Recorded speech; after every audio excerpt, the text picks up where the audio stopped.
لا بالله انت هون مسكي زم حبشه انت حسكايوم حد عركيل كانت حزه شعو خم قال جيركي مسوت اخيو ومستقع اخيو بزحات عرفوا صنحو تردي كل حبشه زي اكو عركه زي تتقعوا كان فلت كوينا زين عركه زي تتقع انت غورحات مالت أنا كم فيلم ما حنتو قرا نسيتي ندحر مسعر كري أي مرة يزقن وين مرعوات ندحر إيه لأن حفتي حجر خو خينه ماله يزقن ماله يغني بقى عمن قطو يوم يمصني تردي خني حما بحر لنا اليوم هو بشي ميسس كيتاي معري فيلم حفتي زول الحمق حسب نابقود قادقتو بشي ميسس بقى عبط اوجيتاي معري وي انت اي حسن زلخو خصاوتي لخ ايكونكم فقرات كرئن كلخ وي دما مرعوا سب حدار كمي زبل حدار كرئن كلخو عمن قاتي خت حدار فح بللو ممصن I don't know you are حسد هو ازياس امن الله ازياس نين حفتي امن الله تبلنا تخيل ازياس حجي اسي تصقمناتي كرئ كلخو بزو فقرات تاي قبري صحفلهم اوكي مو ما تقولد قد ليه تدليكو قاشو تدلين من دير احج زي عامت زي اخي اتو ديسمبر مود اتخاتو ندي شعو جانواري 2026 كقربه كم مدبالن لا صنحي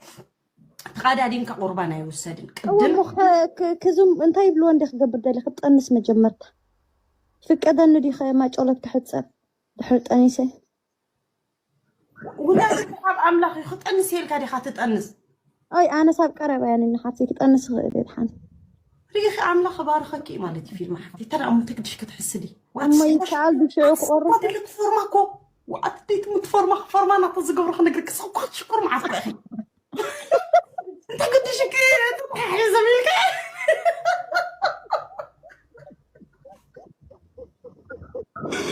انا حبشه تدلي ابو ولاد يزدل حبشه دلي تبلوني ابو ولاد بالي موت بولادك خلص زاربه ابو ولاد اسمع زما بولاد زبهالو دينا نحنا صلينا يمكن مودلينا زلنا اي انا صورت اللي يطلعني تملساتا تملس بجخا دربشكا انا عم مقدافكا وانت راسي في صدرنا تضح عندي خوب اتي قتلنا ام ويلو مع اتي زي في الليزا نقر زي كنت عمني يرفع علالك نكح بزغنا كبرات حوات سلام ابزل لكم سلامكم بزح قرب نات زانا قعنا خنجمرات مدب مبالي نزا فيديو زيا لايك مغبار جمراهم سبسكرايب زغبركم حوات سبسكرايب مغبار ايترسيهم ادوني حاونا تاثير خمزلو اب تحت قيدي كمزا اتو فيدرال بوليس كمزا حبرو حبيرناكم نيرنا انا بزحلف زيانانا حجي دما كاميرامان ناي ادوني حاونا نابي حاوناون تاثير له ابتي نايز كرييتيف اوارد ناي تيك توك ايثيوبيان ካብ ጎኑ ኣይተፈለየን ነይሩ ኣብኣ ነይሩ ኣብ ዝተፈላለዩ ዝጓዓዘሉ ጉዕዞ ድማ ኣብ ጎኒ ነይሩ እዚ ኩሉ ፖስት ዝብሎ ኣዶናይ ሓውና ካሜራማኑ ናፒ ሓውናዩ ዝስእሎ ነይሩ ማለት እዩ ኣዶናይ በዓል እውን ሓቢሩ ነይሩ እዩ ብዝያዳ ኣብ ሰዓት እዚ ከዓ ኣብ ትሕቲ ቀይዲ ከም ዝኣተወ ፌደራል ፖሊስ ኢትዮጵያ ሓቢሮም ኣለዉ ከምኡውን እዞም ንሪኦም ዘለና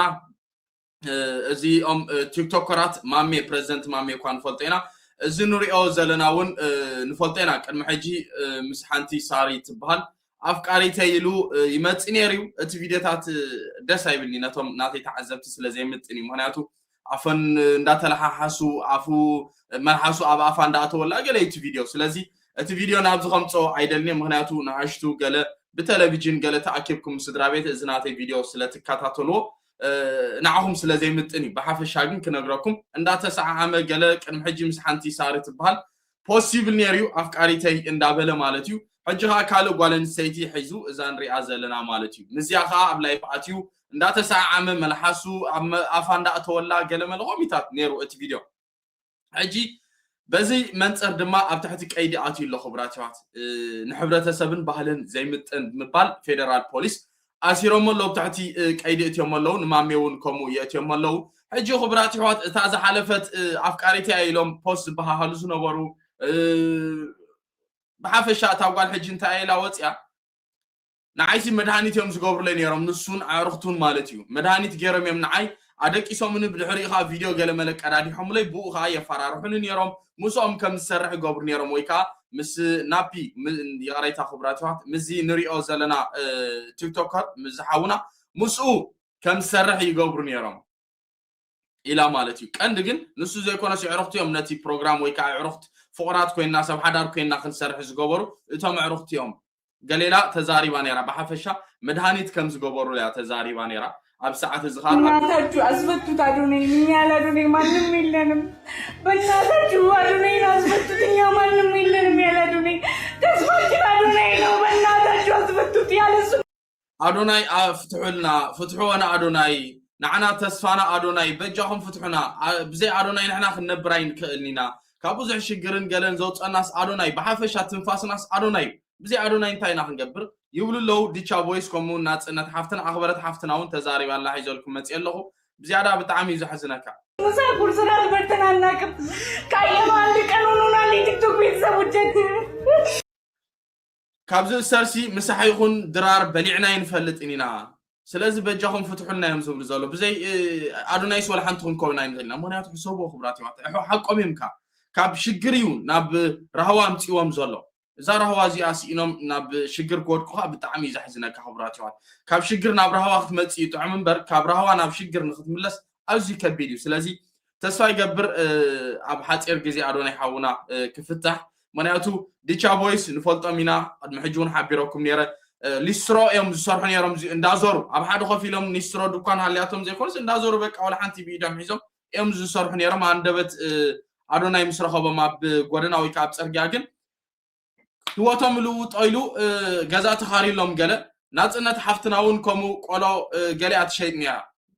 كاب قالوا مشات كان عمنا موسيقى علم تيوا هواتك غير لا جزات خاري لهم يزنا برنيرو بتعمي زحزنك مونتني بحق بتعمي كبد هاي ولا مساكين بزغون أنا أخبرت كاس كان اسمع أدوناي تأسرار إنها بتعم إني إنجا إني من دمل على كنجد بتعم هذا تسمتني إنها كل نجار بفتاري نونا تسألي ليش إيه ما أسمع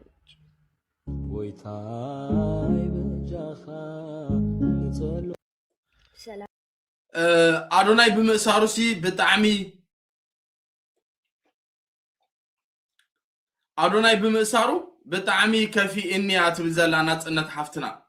أدوناي بمساروسي بتعمي كفي إني أنا خبلا زدل بك أبجاهم تقليلو نأدوناي سي تقليلو بجاهم قالوا لحن تخبل لكن بتعمي كفي إني أتبزل بناتاچو أثبتوا يالسو مسافر سرال برتنا هناك كايا مالك قانوننا اللي تيك توك بيتزا وجهت ريخما بك كونيل دقيمة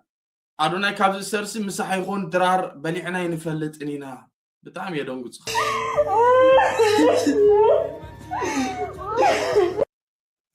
كم زنريو زلنايو أخبارات نهلت كمودما نابي تحاونا ونهلا بزي I think باستريو أدوناي حاونا ونهلا دحر زي ما عملت زي هم دارجات عسيرهم I think دحر زي ما عملت زي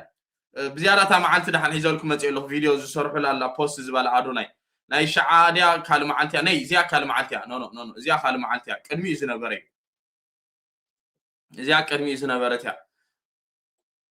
جاني حاونا ونفلطينا إذا لبس زي اللبابس زي سلازلبسيو تأثير زلو مالتيو ناي أمريكا زيجنة الله سلازي وزحات سواتكا بجاهم فتحوا لنا يمزول زلو بحفشات هزب جن بتعمي زجر مكان هزب بعلو أصوروا لنا يبل مستأصورها بجاهم فتحوا لنا يبل اتهزبيو حجها أنا بزحات تيك توكراتو شر قبرو مالو زيهم زي تأصورسي كميلهم زيهم أصوروا قال ما لندابون بعلو يتهزبي زت قمم زلو نت بوليس ترديهم بتعمي زجر مكان ناي هزبنا نجر مالتيو ناي حبشة بتعمي زجر مكان زي نريو زلنا مالتيو تأثير زلو بتز قبر خاي قريتها حاتيتو نيري يقريتها حاتيتو جن أي قدفون تأثير مالتي بر بتز قبر وبزح سبات مستقاومه يقريتها حاتيتو بزحات سبات جن كأسر الله نداول يوم شرز قبرون يرم تأثير خا مالتي زياتا كاليتو كلتي من هلو هاب تحتك أيدي كم زعاتو زياتا أسرويت زعاتو لا مواصف ترى لهم نخلهم أنا ولا حنت خبل لكن اليوم كلهم جوسي ونهلكم أبزي جوسي تأثير نابي جاني حفتنا أدوناي جاني تحاونا تود مالتيو سلازي نخلهم تأثيرهم زلو أنا مواصف يفتر لهم يخبل زد اللي بك مخنياتو مالت بكهدادنا تراي كم زجرهم يلكام بال ندي ናይ በሓቂ ንኮሚታት ዝውክሉ ከዓ ኮይኑ ንዓይ ስምዐንን እዩ ከምዚ ምሻሎ ዘየለ ተልእኮ ኣለዎም ብሎም ንሓሳብ 666 ንብሎም ንሓሳብ ከምዚ ናይ ገይ እንታይ ባህሊ ዘለዎም ብሎም ግን በቃ ከምዚ ትኩረት ንምስሓብ ገሊሎም ዝገብሮ ናይ ንእስነት ገለ እምበር ኮሚታት ኣለዎም ኢላ ኣነ ኣምኔ ብሓፈሻ ግን እግዚአብሔር አምላክ መዋጾ ይፍጠረሎም ብፍላይ አዶናይ ሓውናሲ ወልሓንቲ እዩ ዝገብሮ ነገር ዘይብሉ እንትርፎ ጽቦሲ እንዴ አዶናይ ጃኒና ናፒ ዛሬ ችሎት ቀርበው ለማግኘት እየነበርና ፌደራል ነጃኒ ኮሞ ድማ አዶናይ በዓል ናፒ ክሪኦም ኢሉ ኸይዱ ነይሩ ፖሊሶች እንግዲህ ጉዳዩ ባለባበስ የኢትዮጵያን ሴት የማይወክል አለባበስ በሚል ነው ተጠርጥረው የገቡት እና ያው ሁላችንም እንደምናውቀው አዶናይና ናፒም ሱፍ ነበር የለበሱት ጃኒ እንግዲህ የኢትዮጵያን ባህል የሚያንጸባርቅ አሪፍ ቀሚስ ነበር የለበሰው ዝብል ዘሎ ኽብራት ይሕዋት ጃፒ ናፒ ይኹን አዶናይ ጃኒ ኣብቲ ሰዓት ንሱስ ጽቡቕ ክዳን የመሊሶም ነይሮም ናፒ አዶናይ ባርላያም ገይሮም ነይሮም ጃኒ ድማ ናይ ኢትዮጵያ ባህሊ ዝውክል ያ መሊሳ ነይራ ስለዚህ ያኒ ያህል ከምዚ ሕማቕ ነገራት ገለሲ ኣይተኸደኑን ነይሮም እቶም ፖሊስ ፌደራል ፖሊስ ዝብሉ ዘለዉ ድማ ብኣከዳድንኦም ዘይስነ ምግባራዊ አከዳድና ስለዝገበሩ እዩ ተአሲሮም ዘለው ያን ያክል የሚያሳስብ አይደለም ማለት ነው ግን ለ14 ቀን ምርመራ እንዲደረግ ጊዜ ስጡን ብለው ፌደራል ፖሊሶች እስከ 14 ቀን ሊቆዩ ይችላሉ ብዬ አስባለሁ ፌደራል ፖሊስ ከም ዝበልዎ ክሳብ 14 መዓልቲ ኣብ ትሕቲ ቀይዲ ከም ዝጸንሑ ተሓቢሩሎ ቅድሚውን ክወጹ ይኽእሉ እዮም ብሓፈሻ ግን ንመርመራ 14 መዓልቲ ክጸንሕዮም እዩ ተባሂሉ ዘሎ ማለት እዩ ኽብራት ይኳን ከምዚ ዝብለና ዘሎ ነገር ግን ከዛ በፊትም ፈጥነው ሊወጡ ይችላሉ ከኛ የሚጠበቀው ጸሎት ማድረግ ነው ዱዓ ማድረግ ነው ጋይስ ሶ አዶናይ ፋሚሊዎች ደግሞ አይ ቲንክ እኔ ከዚህ በኋላ እንደዛ ቪዲዮዎች ሊሰራ እንችል አይመስለኝም እዚ ሓውና ቀምቃሚው ናይ አዶናይ ጽቡቕ ርክቡን ኣለዎም ዳርጋ ሓዊ የተበልካ ዝጋነን ኣይኮነን ኣብቲ ዝነበረ ናይ ውድድሩን ዓቢ ጾታ ዝተጻወተ ብሓፈሻ ቅርቢ ከምዚ ጽቡቕ ርክብ እዩ ዘለዎም ትንሽ ነገሩ መስመር እስከሚይዝ ያለውን ነገር መሬት እስከሚረቅ ድረስ ሁላችን ቪዲዮዎች ባንሰራ አሪፍ ነው እላለሁ ሶ ጋይስ ይሄ ትልቅ ተስፋ ነው ደስ የሚል ዜና ነው ብዬ አስባለሁ ባለባበስ ነው የተወነጀሉ ኖርማል ነው የለበሱት ጀስት ምርመራ ጥያቄ ነው 14 ቀን በፊት ፈጥነው እንደሚወጡ ተስፋ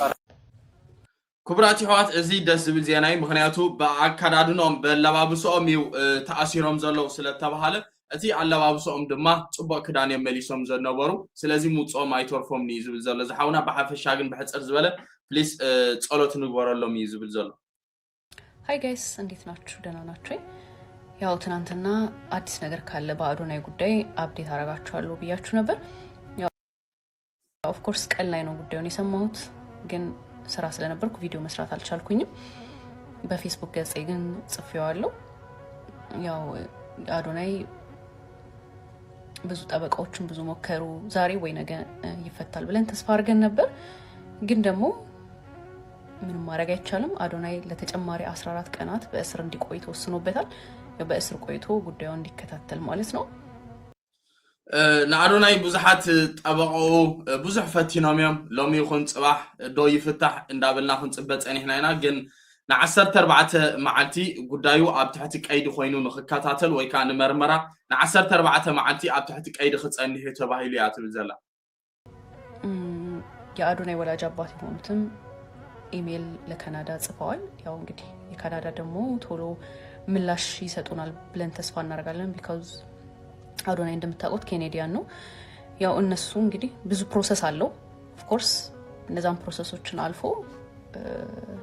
በተገቢው መንገድ ሁሉም ነገር አልቆ ወደ ካናዳ የሚመለስበት ነገር ይፈጠራል ስድራ ቤት ወይ ከዓ ወለዲ ናይ አዶናይ ድማ ኢሜል ንካናዳ ኤምባሲ ጽሒፎምሎም ኣለው ፕሮሰስ ኣለዎ ግን ኩሉ እቲ ጽኑዕ ዝኾነ እንታይ ዝበሃል ምክትታል ገይሮምሲ ናብ ካናዳ ኣብ ሓፂር ግዜ ክምለስ ተስፋ ንገብር እያ ትብል ዘላ ብሓፈሻ ትማሊ ኣብ ዘሕለፍኮ ዜናይ ነጊረኩም ነይረ ኣቦ አዶናይ ኢሜል ከም ዝጸሓፈ ያው እሱ እንግዲህ ሁለቱም መንግስታት የሚግባቡበት መንገድ አለ ያን ፕሮሰስ ካለቀ በኋላ ማለት ነው የሚሆነው እስከዛ ድረስ ግን እንግዲህ በትግስት እንጠብቃለን ሁሉም ነገር ያው ያለውን ነገር እንግዲህ አዳዲስም ነገር ሊፈጠር ይችላል። እነሱም ደግሞ እንግዲህ እንደዚህ በየቀኑ እየመጡ አሳውቃቸዋለሁ። ሌላው በጣም የገረመኝ ነገር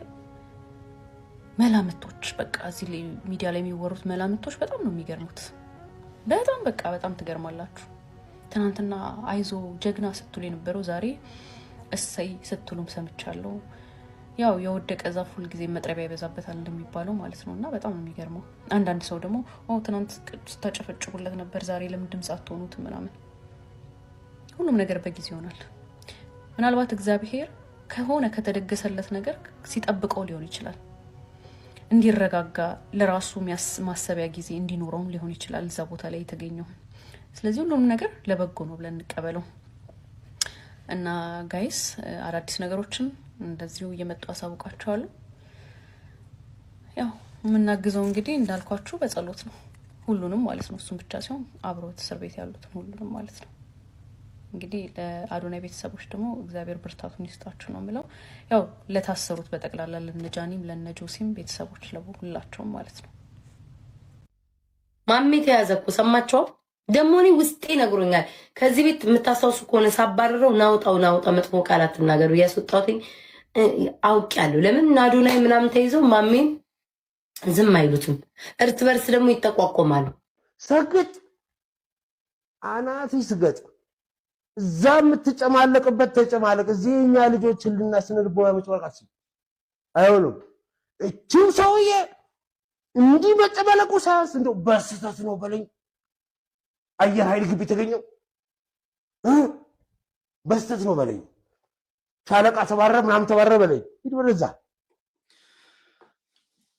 ዛሰግጥ እዚያ ብጣዕሚ ታይዝ ባህላ ቢላቶም ወይ ከም ምክንያት ዝጥቀምላ ዘሎ ሰግጥ አይትበል ኪድ ኣብትስ ትጨማልቆ ኸድካ ተጨማልቅ ይዝብ ዘሎ አናት ይሰግጥ አናት ማለት ክሳድካ ይሰግጥ ይዝብሎ ዘሎ አናት ይሰግጥ ኣብቲ ትጨማልቆ ኸድካ ተጨማልቅ ይዝብሎ ዘሎ በጣም ይዝገርመካ ተራራ እንደዚህ ቀይበዝ መከላከያ ግቢ ብሎ አየር ኃይል ንግግር ያደርጋል። ዘነክስቲ አክሱም ጽዮን ሄዶ ሲገኝ ማንም ምንም ባላወራ بزيادة أبتي ناي حيل عير كيدوسي بجاهم دارجة حلمي بالوني زوجله بكاسي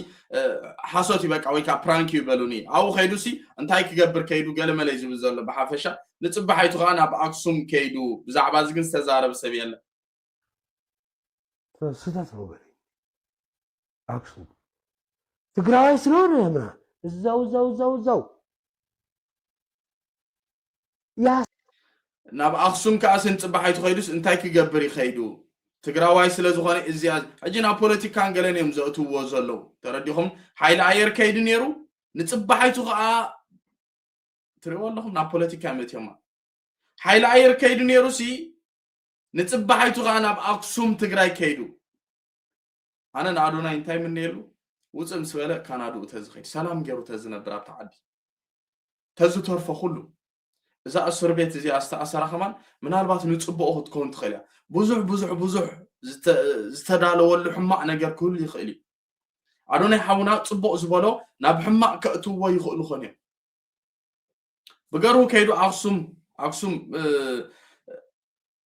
عمتين يرخو براتيوات نتصبحيتو سلازي خدا نمخنياتي خيدو تقراواي سلازو خانينا وخيدو ويقاليتو بالو زي يابلويلم بعافش أنا بوليتيكان زاتو وازلو سيم تشمر ما خلا حنان خلطينا سرق ابراهيم የሚባል አፉን ሲለፋት ተገደ መጣ ወላ እንዲህ ያሉ ሰዎች የሚሰሩት ወንበለው ነው የሀገር ኮኔሊየም ኮምስ ጎብዘሎ ሰረቀ ብርሃን ዝባል ቀሽ ገለውን ወጪ ተዛሪቡ ነሩ ምክንያቱ ከም ዘይ ድግፎን አዶናይ ዛ አይነት ማለት በሐፈሻሲ ኮኔሊየም ኮምስ ጎብዘሎ ድራማዩ ኤም ዝብሉ ዘሎ እሴት የሀገር ባሉ እንዴት እንደሚፈርስ ያውቃል أتي بحالي نا إثيوبيا نا إتهاجر كل نجار إتهاجر كم جرات فرس يفلت يوم سجته رقته على بله تارجتن متان سجت كاسي بقى نعلامة خانة تارجت كاسي هرم يمرد حكمه تنش يهون سو مسجت يملون قالوا أيو ديز بحال كبرات يوات زي حاونا باسري سموس كاب كومنت تصحفوا ليهم وصدو سوريا ولقوا لي هدي شلون ይሄ የልጁ ጉዳይ ነው። በመቶ ጤናማ ውስጥ አንድ እብድ አይጠፋም። ሰግጥ ኢሉ ሲጥራሕ ነብሱ ክኸይድ ይኽእል እዩ እዚ ግን ናይቲ ቆልዓ ናይቲ ከምኡ ዝገበረ ጉዳይ እምበር ናትካ ጉዳይ ኣይኮነን ካብ ብዙሓት ጥዑያት ሓደ ሕሙም ይርከብ እዩ ይሄ ይጠበቃል ምንም ብታስተምር አዶናይ ሀገር እያጠፋ ነው ብሎ መንግስት ጣልቃ ግባ ትምህርት ሚኒስተር ጣልቃ ግባ ማለት በጣም የወረደ ከመረት በታች የሆነ አስተሳሰብ ነው بزيادة ذا انترفيو زي أمس جبرايو تأثيره إذا بوست زين ذا بوست زي بوست مسبلا أبغى الله عيد أنا حن أوشت إجلس ساعات إيو تأثيره أدوني حاونا مالتي بحافظ شاسي أدوني حما إذا مهرزلو نايت مرتي تايز بحال المينستر تالك أوتوب زني أدوني قداي منجست تالك أوتو جلس بحال زيز نايز وردو أتحساس باي لي زارب زولت باستا أدوني يميستمرو تمرت أجرن كجودا تولدن كجودا بهيرن ፖለቲካን ሃይማኖትን የሚነካ ከሆነ መንግስት ራሱ ያያል አዶናይ እንደሐርን ሀገር ዝብጎድ እንደሐር ኮይንሲ መንግስት ባዓሉሲ ይሪዩ በቂ በላይ የሆነ አይን ያለው መንግስት ቲክቶክ ስላለ ሁሉም ሰው እንደዚህ ስልክ አድርጎ ማንኪያ ከጁ ሲወርቅ መንግስት ይላል ፍሪጁ አልከፈት ስል መንግስት ይላል በሁሉ መንግስት ይላልና ቲክቶኩ ያመጣው ትሬንድ ነው ይሄ ትሬንድና ሁሉም ሰው መንግስት ስላለ መንግስት ለሁሉም ሰው አቤት አይል መንግስት የራሱ አሰራር አለው መንግስት የራሱ ህግ አለው ህገ መንግስት አለው የሰዎችን የሀገርን ደህንነት እስካልነካ ድረስ እንደፈለገ አንድ ሰው ማራመድ ይችላል በዚህ ነገር ላይ ዝም ብሎ ሰዎች መንግስት ትምህርት ሚኒስተር መንግስት ስላለ ሐሳብ መቀየር የለብን ሰግጥ የሚለው ቃል እንዳትጠቀሙ ብያቸዋለሁ እንዳትጠቀሙ كبرات مستي باسر انترفيو مسجبري وكابتا معلت زياي ذا فيديو زي صريحه قدميو سجدت بالقال كايتي تقوم لاي نيرو ابزياخا سجدت بالقال ايتي تقوم لاي لكم نيرو قدم حجي جن جايزي سجدت رايز يكون سجدت قت قير وايلو وساسخو لايلو مالتيو አዶናይ ተዛሪው ጋይስ ይህ ሰግጥ የሚለው ቃል እውነቴን ነው የምላችሁ በጣም ብዙ ጠላቶች ይዞ ቢመጣ አይገርማችሁ ከምታስቡት በላይ ማለት ነው እዛ ሰግጥ بالቃልሲ ካብ ተሐስቦን ለዓል ብዙሕ ጸላይ ሒዛት ላይ አመጽያ እንግዲህ ከሁለት ቀን ነው ከ3 ቀን በፊት ሰግጥ የሚለው ቃል እንዳንጠቀም ብዬ ፖስት አደረኩኝ ይህ ፖስት ደግሞ ከምን የመጣ ነው መሰላችሁ ካለ መሰገጥ የመጣ ነው ነው አይተሰግጡ ኢለኩም የራቀድ መخلተ ማዓልት ገለ እዚ ፖስት ዝበልኮ ወይ ካዝ ከምዚልካ ቪዲዮ ምስራይሲ ዘይ ምስጋጠዩ ስላልሰገጥኩኝ ነው ሰግጥ የሚለው ቃል አቁሙ ያልኳችሁ ስለዚህ ሰገጥኩ እቲ ሰግጥ ዝብል ቃል አቋርጦ ዝበልኩኩም እና አንዳንድ ሰዎች ሰግጠው እየጠሉን ሰግጠው ለመመቃኘት እየሞከሩ ነው ሰግጠው ላለመረዳት እየሞከሩ ነው ገለገለ ሰባት ኮነይሎም ናዕና ንኸይርዱ ሰግጦም ንኸይርዱና ይፈትኑለው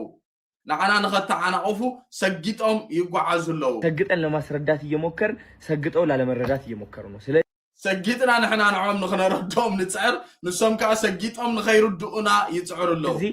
كاون بوالا سجيت የሚለው ቃል እንዳትጠቀሙ ስግጥግጥ የሚለው ቃል ነው የምትጠቀሙት ማለት ነው ካብ ሕጂ ሰግጥ ዝብል ቃል ከትጥቀሙ ስግጥግጥ ዝብል ቃል ተጠቀሙ ከስግጥ ፍምስ ወደ ስግጥግጥ ፍምስ ካብ ስግጥ ፍምስ ናብ ስግጥግጥ ፍምስ ተሰጋግራላ ቀይሯል ማለት ነው ስግጥግጥ እሰጋግጣለሁ ፍርሃት አይሸንፈኝም እኔ በምንም ተአምር ፍርሃት አይሸንፈኝም ስህተት እስካልሰራው ድረስ ፍርሃት አያሸንፈኝም ስግጥ ክብለ ድኾነ ዓይነት ስህተት ወይካ ጌጋ ክሳብ ዘይገበርኩን አይ ፍርሃት አይስምዐንኒው ፍርሃት አይስዕረንኒው ለዓላማዬ ምሞት ሰው ነኝ ለዓላማዬ እውነት ምቆም ሰው ነኝ እኔ نعلاماي زموت سبي نعلاماي بحقي زقوم ويكا دوز بلي نعلاماي مسجد مالتي يهنو سجد زبال ازيو سجد اللهو اتاود سجد يزبلنا العلامة قوم بيه يمكركون يالا انديت كعلامة يرقالوني ادنا كيف الله كولايتي نعلامهم سجدكم سرحوا اندابلكم انسي كمي جري انا نعلاماي زي قومكو نعلامهم قومو سجدوا اندابلكوس نمنتاي انا زي سجدكو نمنتاي نعلاماي دو زي بولكو كاب علاماي رحقال عند سو الوددوم يا دس علالوم يا يتاغدلن منام سلاله ብቻ በፍርሃት ምክንያት ለዓላማዬ አልቆምኩም እዚ دو يبلنا سجد زبل ازي يتأثرلنا سلا زبل ازي قال يقبرلنا سلا زبل بسنك فرحات بسنك زي مسجات ان علاماي ايقوم كون عن سلازي سجدتكو يتم مخنيات كاب علاماي استخلالفكو يا ان انت مسلاتشو سجد የሚለው ቃል ያቆምኩት ነው የመሰላችሁ በቃ ሰግጥ ይሄው ሲምፕል ሶስት ቃላት ነው ወደ ፍግት ወደ ትግት ወደ ስርት ፍምስ እንቀይረዋለን ምናምን ይያላችሁ ነበር ቃላቱ አይደለም this is my integrity የአዶናይ ኢንቴግሪቲ ነው ይሄ ስግጥ ማለት ትርጉም አለው ትርጉሙ ደግሞ እኔ ሰጥቼዋለሁ በጠላቶች ስም ደግሞ ይህ ትርጉም ሊቀየር አይችልም 90% ሰዎች የምንስማማበት ትርጉም ነው ስግጥ ማለት ገባችሁ ሰግጥ ላለው አሁን ደግሞ መሰገጥ ብቻ ሳይሆን መሰጋገጥ አለብን ጋይስ ሰጋግጠን ነው መስራት ያለብን ሰጋግጠን ነው በራሳችን መተማመን ያለብን ሰጋግጠን ነው ደፍረን መውጣት ያለብን ስግጥግጥ እሰጋግጣለሁ ስግጥግጥ ፍምስ የታባ በሰግጥ ስም ልብሳቸው አውልቃችሁ የምትሮጡ ሰዎች መንገድ ላይ አላችሁ አንዳንድ የላይ ቲሸርታችሁ ታወልቃላችሁ ሱሪያችሁ ታወልቃላችሁ ከዛ በኋላ መንገድ ላይ ትሮጣላችሁ ማለት ነው በእናንተ ስም ብዙ ነገር እየመጣብኝ ነው ያለው እኔ አላልኳችሁ መሰገጥ ማለት ይህ አይደለም መሰገጥ ማለት ልብስህን አውልቀህ ሩጥ ማለት አይደለም ታዋቂ ለመሆን እሱ አይደለም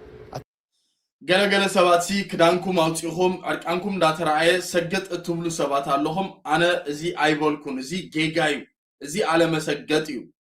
እዚ አነ አይቦልኩን ይዝብል ዘሎ ሰግጥ ማለት ንዓላማኻ ደው ምባልዩ ስለዚ አነ ሓላፍነት የብለይና ኣብዚ ግደፉ ሽግር ሒስኩም ላይ ትመጽለኹም ይዝብል ዘሎ ቴንሽን ለመሳብ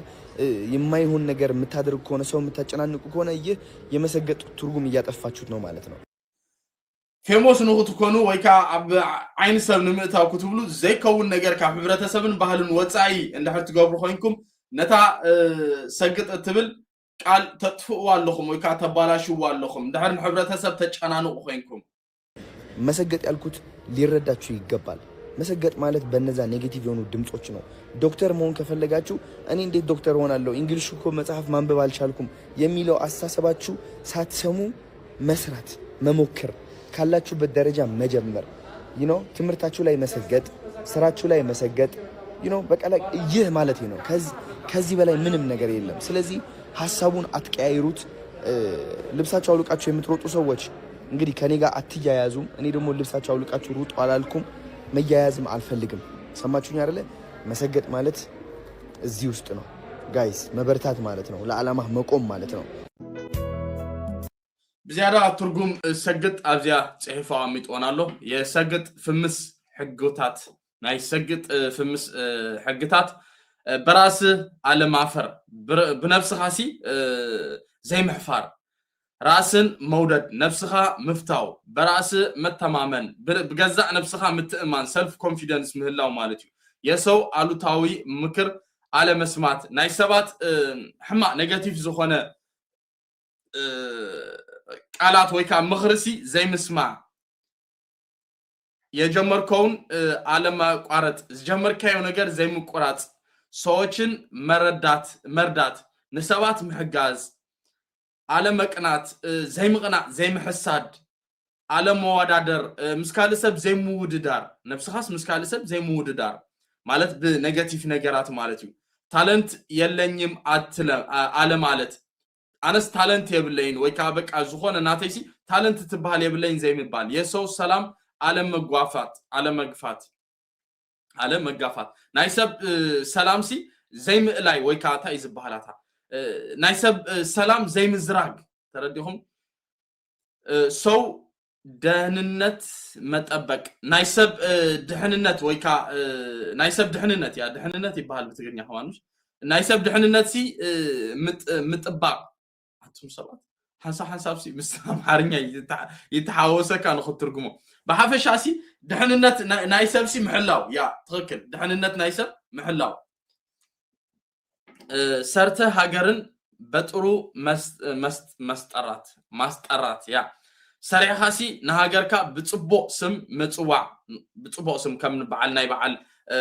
بنيام مالتي نعمت بنيام كوساتره حلباي لعلمها موقم نعلمها دوم بال زيا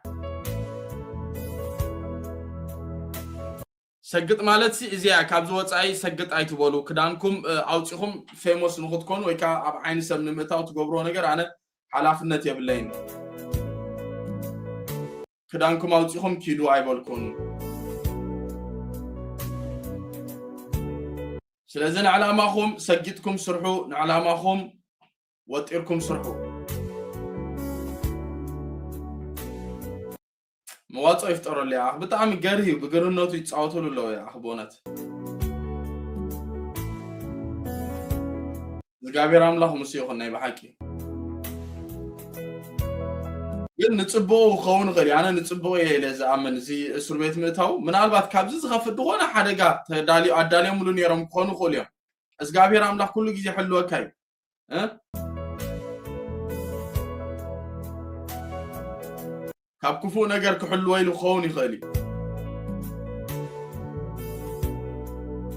ቡታ አዶናይ እስር ቤት ገብቷል እኛ ያለ አዶናይ ማንንም የለንም በቃ የኢትዮጵያ ህዝብ እኔ በአዶናይ ስም ይቅርታ ጠይቃለሁ እኛ ብናይ አዶናይ ስምሲ ለኢትዮጵያ ህዝብ የቅሬታ نحطت علينا بزي أدوناي سو ولا حدا سبيبنا نعنا أدوناي بك أنا عنا سبنا تنفاسنا على سمنم نجار إلنا بقى تلك درجة مقول بسوا نجار ميارجو أدوناي نيجي على أدوناي ما نميل لنا أدوناي سين إحنا أبتزل على درجة نخربت صح بزح أستوات أو زجبرن زلوا يمو بجاهم فتحنا يوم زلوا لايك شير كوبي لينكري بوستي يارجو ليتو بس شر جبروا ريبوست جبروا خمنا بيتوبيا حزبي نخربت صح يغريتها باسم أدوناي ما نميل لنا تيك توك بيت سبوتشاتين بنا بجاهم بديهم نحناسي بزيكا أدوناي ولا حدا بيتسب يخون دغنا بحفشاسي أبغون ناس خون سيبلنا حجازينا نسيو تاجو أثبتوا تادوناي مين على أدوناي ما نميل لنا بزي أدوناي ولا حدا يبلنا بجاهم فتحوه نداولوا بك أبنبعات يوم تأذ بهالم زقت زلوا مساكين بنا تاجو أدوناي أثبتوا تنيا ما نميل لنا مين على أدوناي تسمعت أدوناي لو بنا تاجو أثبتوا تيالا سمسا كورسنا البرتنا ناكب بزي نسوسي بكا مساحيخون كورسي بلعنا ينفلتنا درار بلعنا ينفلت إينا بكا تنفاسنا مقبنا سنسي بجاهم فتحوه ما عندي قانوننا اللي تيك توك بيتسا وجدتي لازم تبال كيبل عناس تريقول لكم منو معال تجيرنا هذا معال تجيرنا سلاس بجاهم فتحوا لنا يمزول زلو منياتو مقبهم غزا خرايم زغولهم نسي خبراتي وات السي علي ملي زغولهم أبو شجراتي خبراتي وات ريوم دوكيوم بقى لايك دوكيوم كم دوكو غير يزي كباخوبم نيو ابزا حلفه فيديو كرخوبم من كولسي دقاي لجوچ يكبل كولس بتاعم بقى خم قلب مش زغابير املاهم سيخم تربيت جدول تلانتي جمرو كسو غار نو مبلو كسو غار نو متطاو بتاعم كبير مساكين اخ نحناسي كل غزي موسينا نبلع نستن فتحنا بجاهم ينزل زلو جنريشن تفاوت كاله بسوس مدنا نو ململو بيكزيبر دخونا زطفو نجر نحرها اللي غا بسم زغابير نلمنوكم علينا بقى يقريتها أدوناي ችግር የለም አይዞህ ይሄ ሁሉ ለበጎ ነው ያርፋ ችግር የለም አጆሃ አዶናይ እዚ ሁሉ ችግርን ጸገምን ከሐልፍ ይብሉ ወለው በጣም ለባማት መሳኪን እስርቤት ገብቷል አዶናይ እስርቤት ከገባ አንድ ቀን ቆይቷል በቃ አዶናይ መሳኪን ከደንጉ ጽኻቦነት ያ እስርቤት ገብቷል እና ያረሱማን ምንም ራት አይችልም زيارنا ولا حنتهم كون ينخلنا بجاهم فتحوا لنا يمزول زلو ردي حقا مساكين ምግብ ከሱ ጋር ነው ያለው ምንም በቃ ሁሉ ነገር ከሱ ጋር ነው ከደን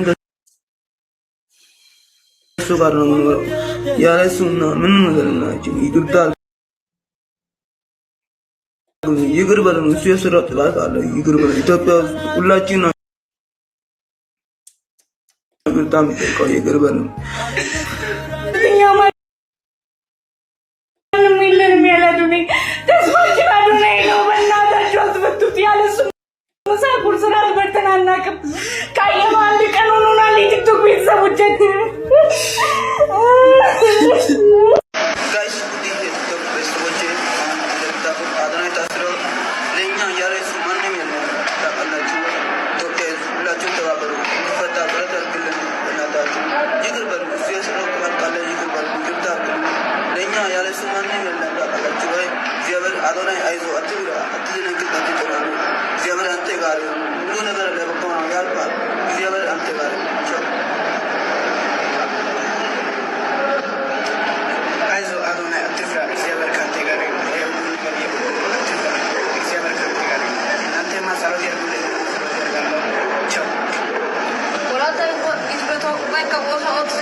أبدرمو أوني كبرنا على سلوك توصف كاسم أبدرمو أوني كبا إمي يقدر شو أيونو كم يقدرون بسيطة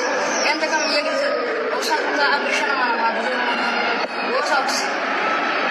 የቲክቶክ ቤተሰቦች አዶናይ አሁን እስር ቤት ነው ያለው። እኛ ያለ አዶናይ ማንም የለንም። ካየነው 24 ሰዓት ሆኖናል። እኛ ያለ አዶናይ ማንም የለንም። በቃ ትልቅ ደረጃ የሚሆነ ቦታ እንድንደርስም በቃ እያገዝን ያለው አዶናይ ነው። እኛ ያለ አዶናይ ምንም ነገር ማድረግ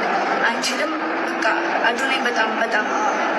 እኔ ቃላት እያጠረኝ ነው። የቲክቶክ ቤተሰቦች ግን ጸሎት አድርጉለት። የኢትዮጵያ ሕዝብ ሁላችሁ ጸሎት አድርጉለት። ይህንን ቪዲዮ ሼር፣ ኮፒ ሊንክ፣ ሪፖስት እያደረጋችሁ እንድታደርሱልን ቦታ እንጠይቃለን። ጸሎት አድርጉለት። እኛም ጸሎት እናደርጋለን። ያለሱ ማንም የለንም። የቲክቶክ ቤተሰቦች በቃ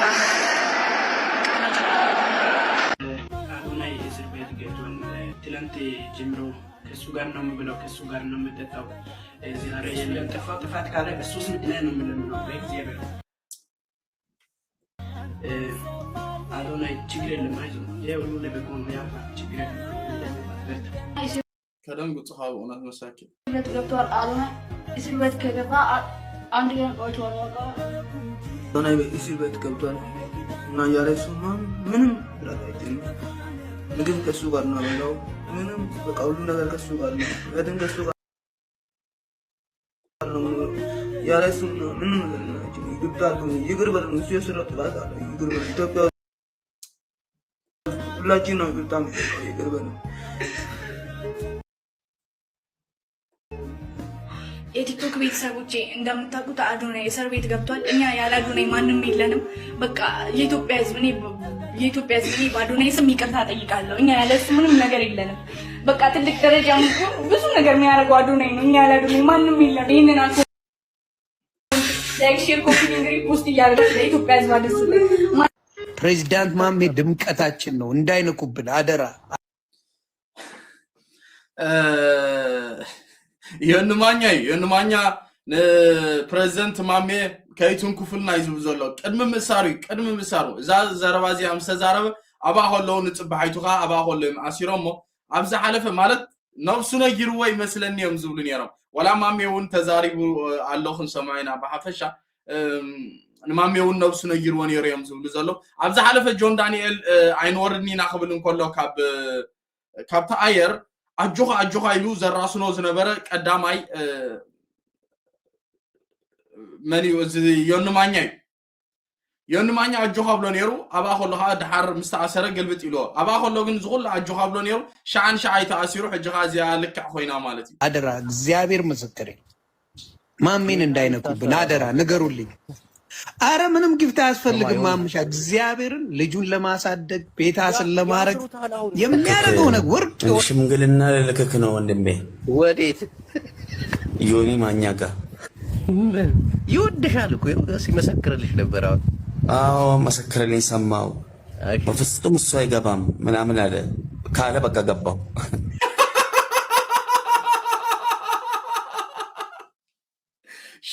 ሽምግልና ክልኸካ ናብ የንማኛ ይኸው ዝብሎ ዘሎ ነዚ አያጅቦ ማለት ይኸብራት ይዋት እጂ ብጣዕሚ እኮ ይፈትወካ የንማኛ ክምስክረልካ እኮ ፀኒሕ ኢሉ ክሰምዖ ፀኒሕ ምስክረለ እኮ ፀኒሑ ክእሰር የብሉን ከይተኣስሮ ከይትንክፎ ክብል ፀኒሑ ስለዚ በቃ ከማን ድሕሪ ኢሉ ኣነ ተኣሲሮ ኣለኹ ክእሰር ኢሉ ኣብኣ ከለኻ ተኣሲሩ ክብራት ይዋት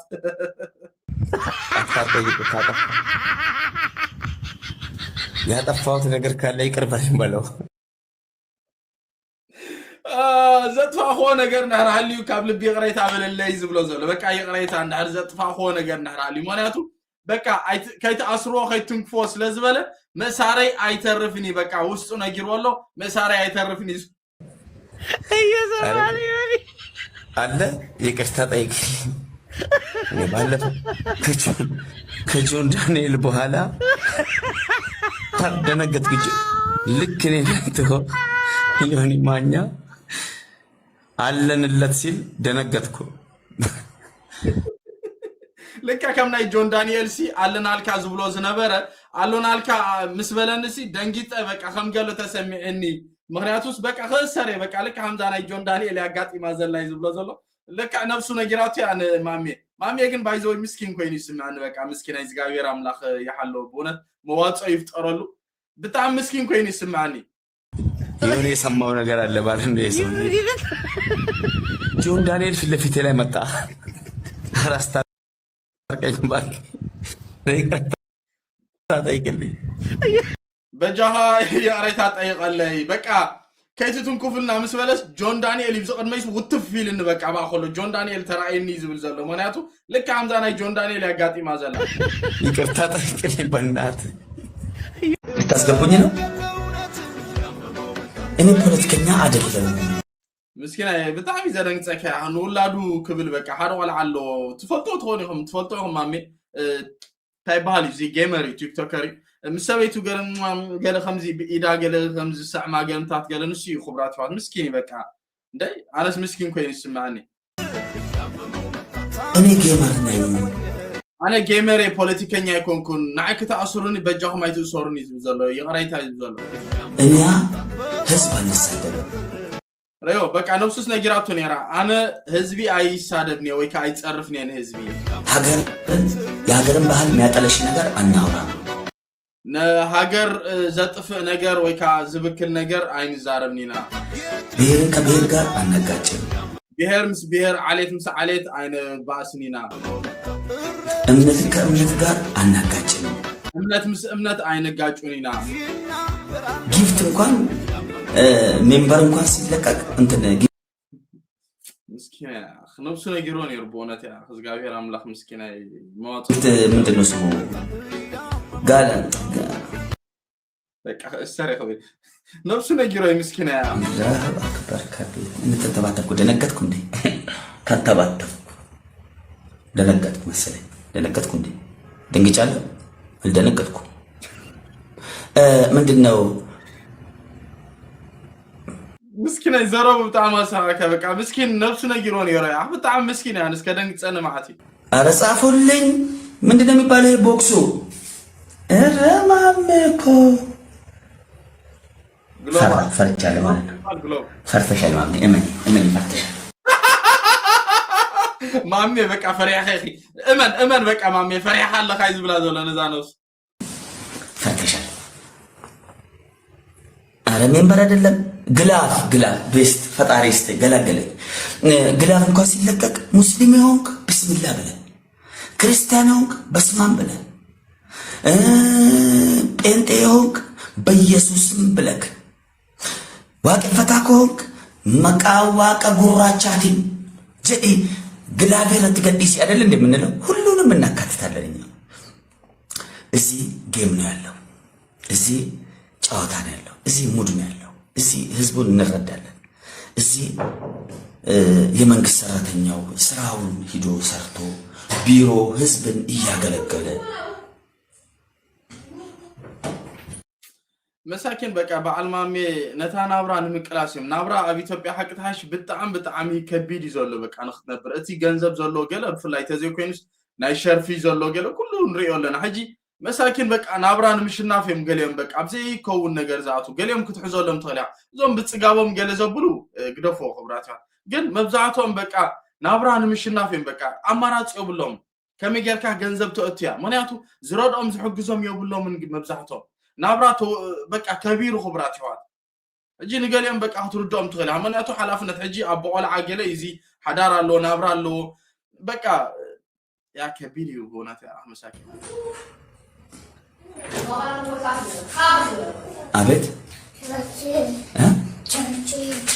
ولادي يا اخي زغابير املاح ነው ولاد ሆል መዋጽፍ ተራለ ቻርጂ በርባዴ ቻርጂ ደንግጸከ እትሮሱ በጌም ገለመለይት ቢሎ ኩብራት ይዋል በቃ ንጌም ሁሉ ገንዘብ ነው ሁሉ ዘይገብሩ በጌም ይተላጽ ወረሱ አብዙን ኮሐብሎ ደማው ጻይላቶ ምስኪናይ ደማው ጾን የር ጌም ስለተሳዓረ ንገንዘብ ኩሉ በቃ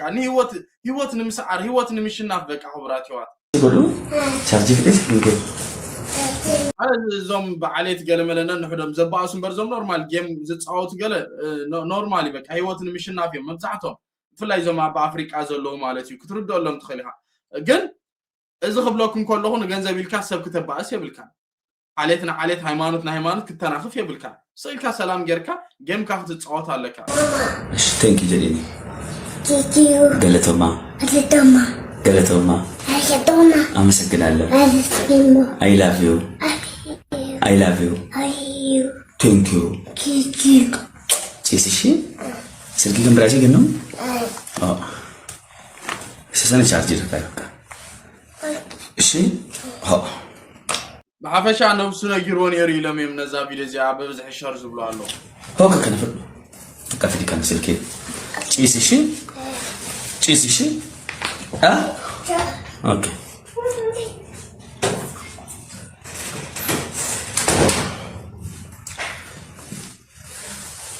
እሺ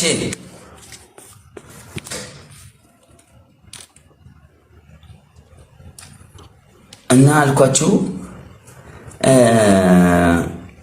ትላንትና ወላሂ ይሄ ሰውዬ ፖለቲካ ካላወራ ላምጣው ፖለቲካ ካላወራ ቶሎ እንወጣለን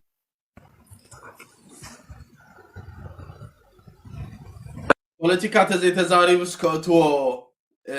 ኢሉ ማለት የትዎ እንድሕር ፖለቲካ ተዛሪብ ቀልጢፍና ክንወፅኢና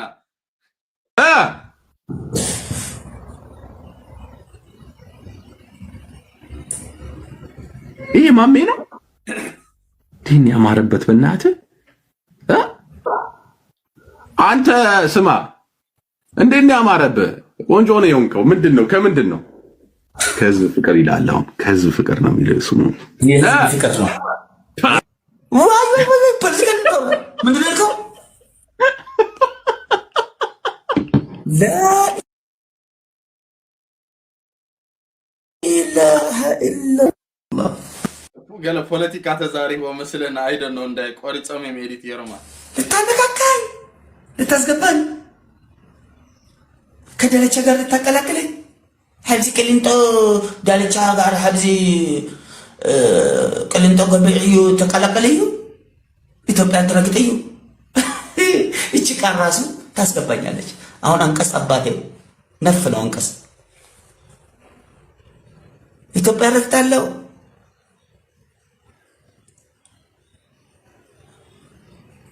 مسكينة بقى نفسه نجرون يري بقى ما هو لون صباحي تأثيره انتي صباحي دحر قال ساعات بقى قالنا قال فتمامي أنا بوليتيكا نيشتو بوليتيكا فكر الشالن عندنا الشالنال مكبابر موادد نم الشالن تونكو أي تكمنكو سنتامتكو سنتامت تجدادل سنتامت ترجعجدن سنتامت كسماء متقبلا ድርቁ ረሃቡ ጦርነቱ ዘረኝነቱ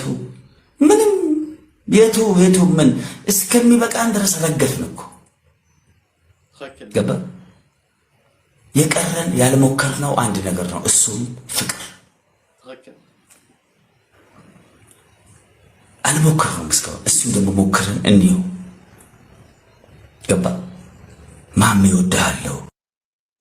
ብዙ ፈቲና እና ተጻራሪፍና በፖለቲካ ገለተ አታቲልና ገለ ግን በቃ እዚ ወላሐንቲ ምንቅጥቃጥ መሬት አምጪልና ገለምጪልና በቃ ጥሜት አምጪልና በርካል ወላ ሓደ ዘበለና የለን ዘይፈተና ነገር አለው ንሱ ድማ ፈቅሪ ስለዚህ ለዚህ አንፈቱ ነው ንፋቀሪ ዝብል ዘሎ እግዚአብሔር አምላክ ብዙኾነ ሰላምን ፍቅርን ይወርደልና ንመላ አፍሪካ ሰላምን ፍቅርን ይወርደልና ንዞም ብሙሎም ተአሲሮም ዘለውን በዓል አዶናይ ጃኒ ዋል ጃኒ ወዲ ጆሲ በዓል ማሜ ኮታን ብሙሎም እግዚአብሔር አምላክ መዋጽእ ይፍጠርለም ማንም ሰብ ከእሰር ይኹን ሕማቅ ከጋጥሞ አነ ትምኒት ባህል የብለይን ክብራት ይፋት እግዚአብሔር አምላክ ምሶም ይኹን መዋጽእ ይፍጠርለም ተስፋ ይገብር ናይ ሓጎስ ዜና ኣብ ቀረባ ጊዜ ንሰምዕ ንኸውን ማለት እዩ ስለዚ ክብራት ይፋት ናይ ሎማ ሓንቲ መደበይ ከም ዝመስል ባህል ተወሰ ይራኸበና ብሩኽ መዓልቲ ሰላም ወሰናይ ቻው